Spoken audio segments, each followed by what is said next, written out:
Hey there, welcome to the Movie Review Mom YouTube channel. Thanks for spending a few minutes with me while I give you the scoop on filmmaking quality and content. The movie I'm reviewing today is called Treasure. This touching drama premieres at the Tribeca Premiere Film Festival on June 8th, 2024, and then it opens in theaters on June 14th.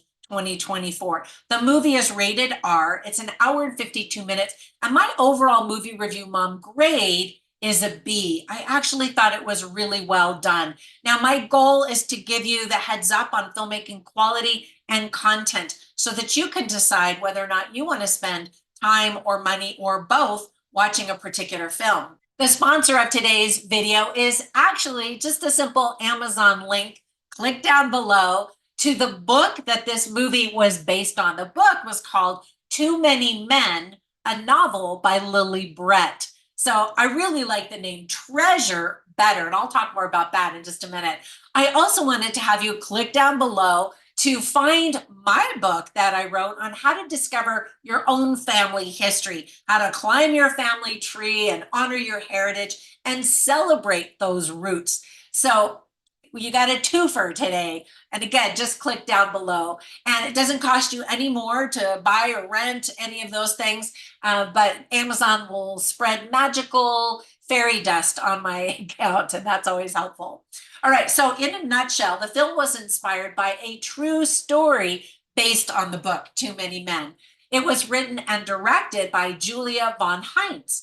So let me give you some tips for parents should you decide to watch this as a family. I think kids are mostly going to be bored unless they're older kids. There is a lot of profanity, including many F-bombs.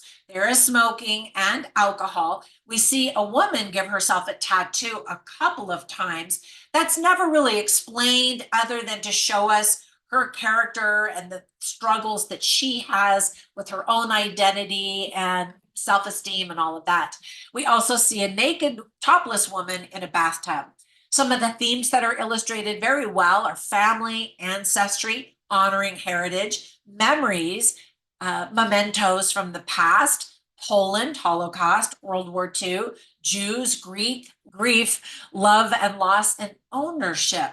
So let me point out some of the things that I really liked. First of all, Stephen Fry is such a delightful actor. He was fantastic in this.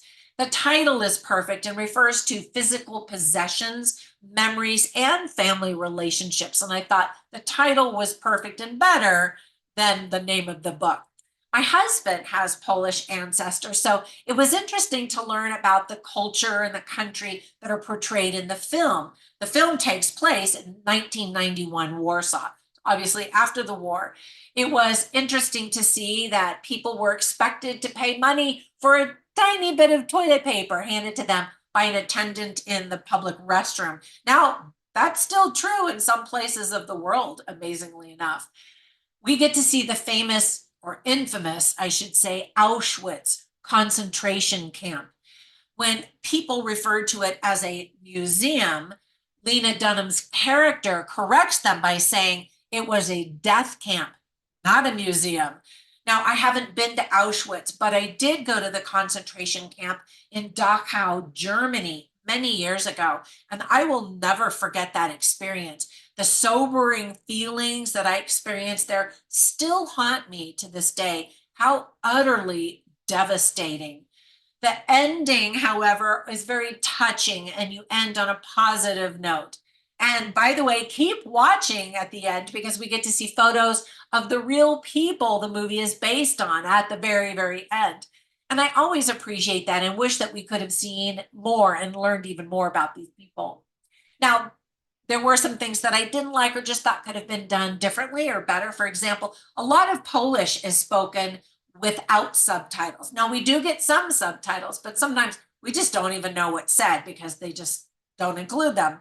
The good news is that there are more subtitles more often than not. And it's also really fun to hear Polish spoken, honestly. Lena Dunham's character is super cranky and judgmental. And I've heard that she's kind of like that in real life. I was surprised at how wooden some of her lines were delivered. And I would have preferred to see more video of Poland than scenes with a naked Lena Dunham in them. Uh, it didn't really add anything to the film. I would have loved to have seen more interaction, especially with her father. Those were the really interesting moments to me. There are quite a few scenes where we see Lena Dunham's character smoking, giving herself a tattoo, as I mentioned, obsessing over food, revealing how neurotic she is. But it seemed like an unnecessary distraction from the respect that was owed to the sites that are visited in Warsaw.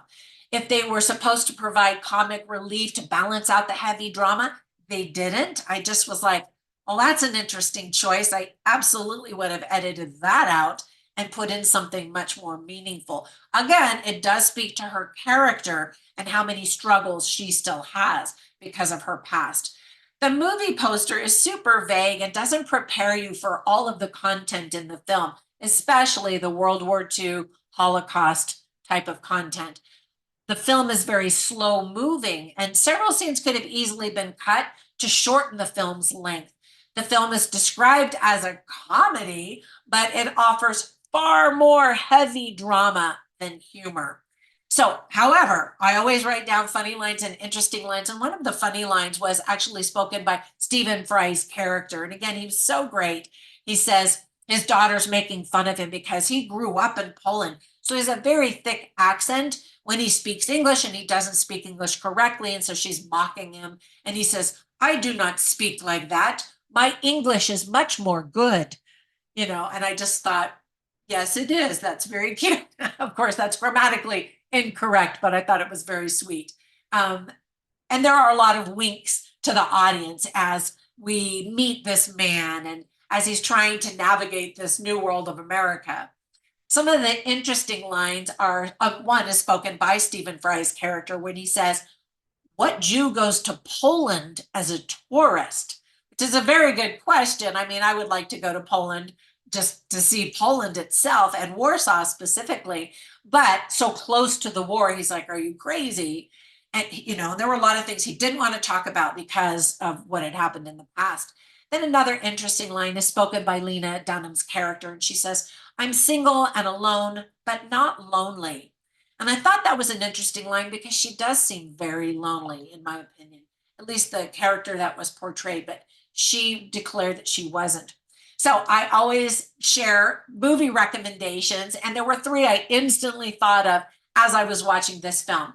So the first is The Zookeeper's Wife.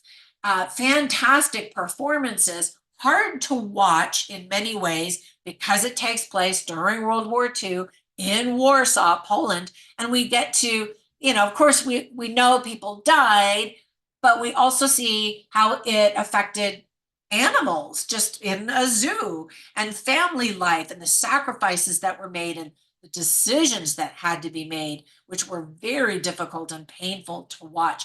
Really well done film, I thought.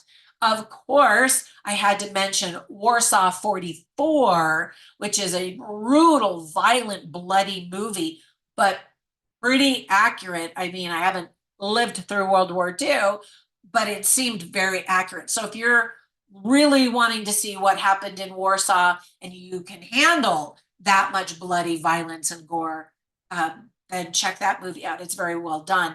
And then, of course, the classic World War II movie, Schindler's List. If you haven't seen that one, you definitely should be prepared. It's horrible, but it's so beautifully made and so powerful. And I'm so happy to see that Warsaw has recovered and Poland has recovered to some extent. I mean, it's been decades now since the war, and it is a tourist destination. All right, hopefully I'll be able to tell you when I visit there someday. Have a fantastic day. Give this video a thumbs up if it helps you decide whether or not you want to watch this movie, and subscribe if you haven't already. I really appreciate your support. I will catch you in the next one. Bye for now.